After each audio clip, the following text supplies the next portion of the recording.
Now we've seen how we can simplify this if statement that you see here in the if file by using nested ifs. There is another way of not necessarily simplifying the statement, but certainly making it work more efficiently, other than asking, as it does now, 3 separate if statements. It asks this if statement, it then asks this if statement, then asks this if statement.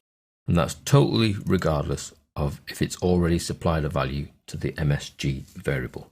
It will still go through the other criteria. So even if it's the morning, it'll still ask this one and this one.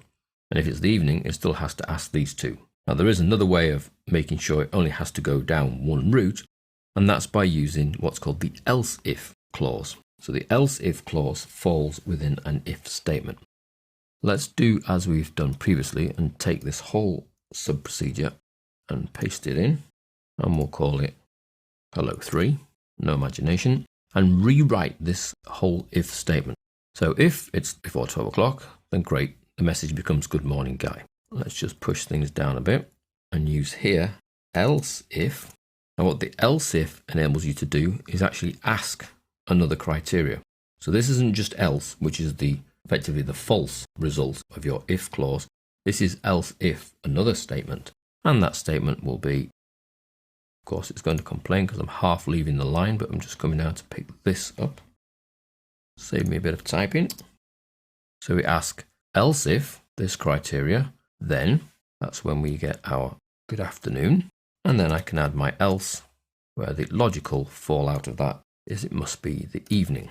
And the advantage here is this is a much shorter if statement. I lose both of those bits, and only one portion has to execute.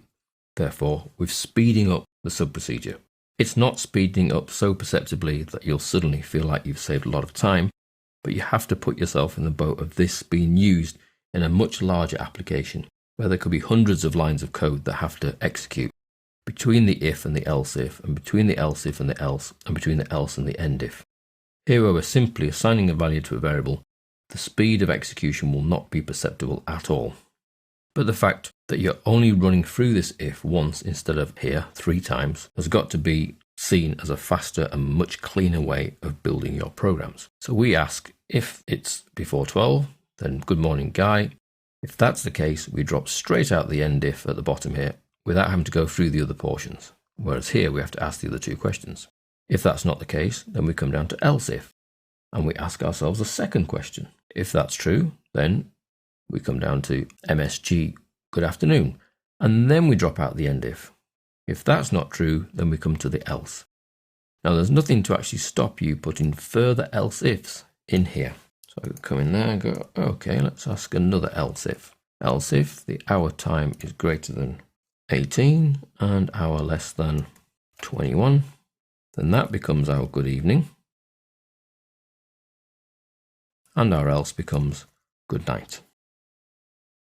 So there's no limit to the amount of else ifs you can place in here that will help reduce the amount of questions you're asking in a separate place. And it's just a way of speeding up the program, because that logically we're asking about the same thing, which is this time element. If it's not that, then we go to else if. Is that? Nope, then we try that else if. If it's not that, then we come out the bottom and use the else.